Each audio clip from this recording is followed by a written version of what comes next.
I once saw a poster that said, "A child's mind is like Jell-O.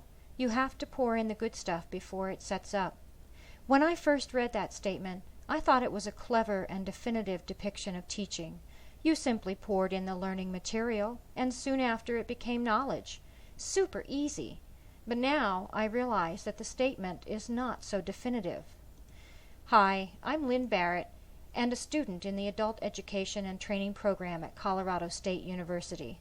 In a few weeks, I'll be cleared to graduate, and then I'll receive my diploma, which will say Master of Education in Education and Human Resource Studies, Adult Education and Training Specialization.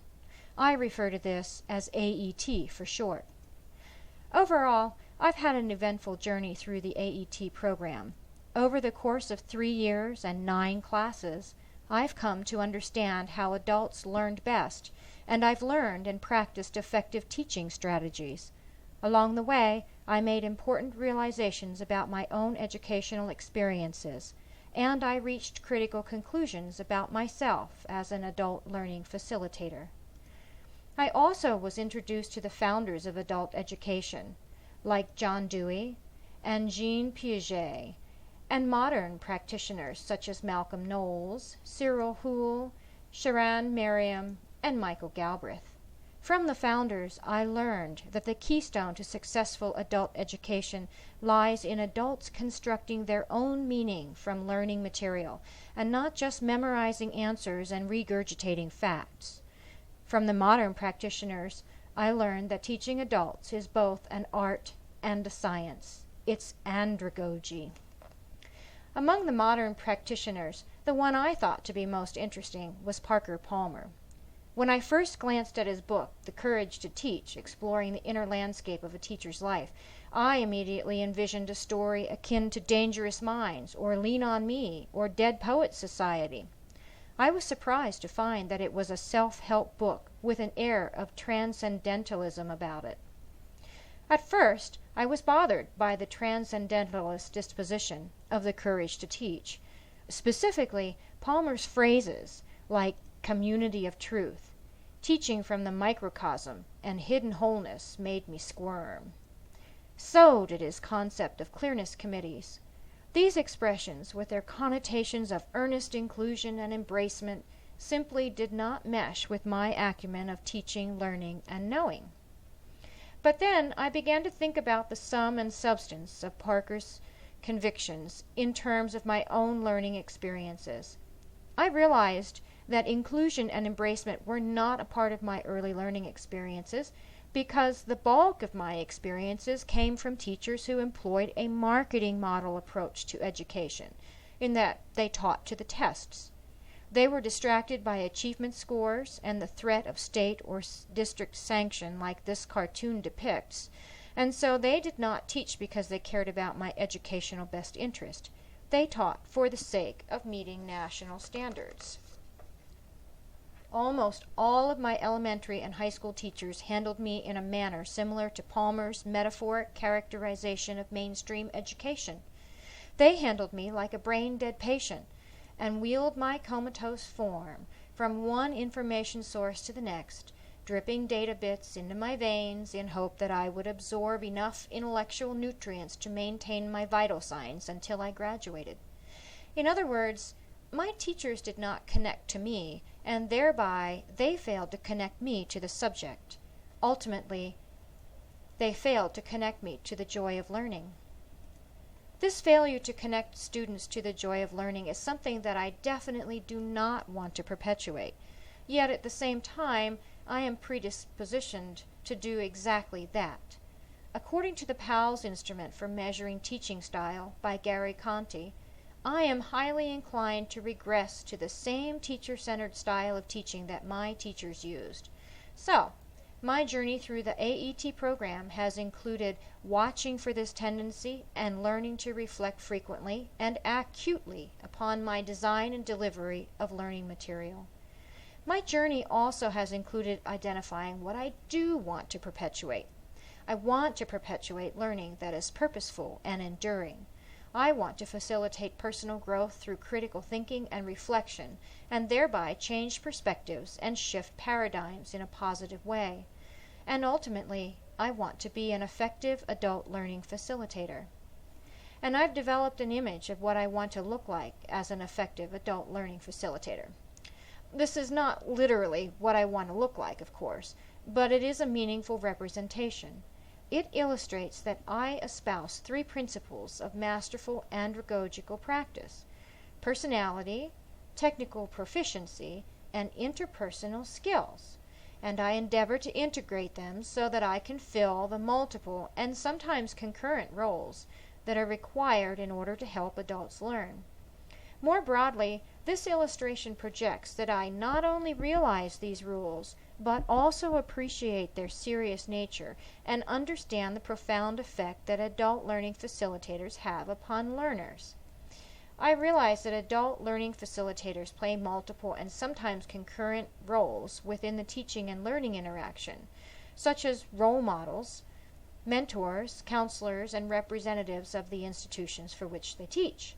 I appreciate the serious nature of these roles, and I understand the profound effect that adult learning facilitators have upon learners.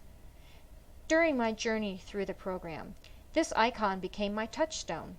I referred to it as I developed my philosophy of teaching, and I evaluated its fit when I realized that I had a keen interest in teaching in the correctional system. To me, adult education in the correction system represents the ultimate challenge. Prison, parole, probation, and community corrections populations are composed almost entirely of undereducated individuals, minorities, and recent immigrants, all of whom tend to be the most undereducated and educationally underserved individuals in America. And while many of these individuals, 94% according to the National Institute of Justice in 2007, may realize the importance of education, they all have demotivating educational barriers to overcome, such as negative learning experiences, low income, and limited access to education, and the pressure of competing demands. In essence, individuals in the correction system are individuals who need adult education most, and paradoxically are most likely to resist or reject it, hence the challenge. So, getting back to my journey through the AET program. By the latter half of my 3 years, I realized what I did and did not want to perpetuate. I developed my icon of adult learning facilitator, and I discovered a facet of adult education that greatly interested me. It also was the time at which I recognized that I could apply AET to my job. While processing leave requests at Colorado State University where I work, I became aware of a university-wide gap in knowledge regarding how to process family and medical leave requests. In an effort to research and better understand the problem, I audited FML files at CSU and discovered that 25% contained administrative errors and/or oversights. I also discovered that there existed no formal training at CSU on how to process FML benefits. So I designed one, and I simultaneously learned what instructional design was all about. To be more specific, I learned that instructional design was a metaphoric enterprise comprised of 4 overlapping endeavors that began and ended with analysis, just like in this visual representation. And the instruction I designed was a 2-hour practical training workshop on how to process FML benefits. It turned out to be a success. The workshop commenced several times and was well attended, and several of the attendees agreed to let me audit their subsequent FML files for accuracy. I found the results to be so-so, and at about the same time, I also learned in my AET program about active learning and corresponding teaching strategies. So, I incorporated clickers into the workshop, and I found they really heightened engagement during the workshop because they basically turned the workshop attendees into active participants. Unfortunately, soon after the clicker-enhanced workshop debuted, the CSU Benefits Office redirected its training resources and stopped offering the workshop. At present, I've come to the end of my AET program. As I reflect back upon my journey, I see a number of noteworthy accomplishments, and I remember a lot of interesting experiences, like the time I taught at 6th grade environmental camp in Grand Mesa. That was an independent study course which transferred to my AET program as an elective. It proved not only to be fun, but also to be very enlightening in terms of how adult learning and teaching differs from child learning and teaching. As for the future, I'm not sure exactly how I will use my AET degree, but I am scheduled to assist adult basic education classes as a volunteer at a local community corrections facility, and I am hopeful that the Benefits Office will bring back the workshop on FML. Oh yeah, and getting back to that poster about the Jell-O metaphor, my experience in the AET program has shown me that this is not a definitive characterization of teaching. Teaching is not about pouring, it's about blending, children and adults alike. You have to add the good stuff and blend purposefully so that the Jell-O can set up.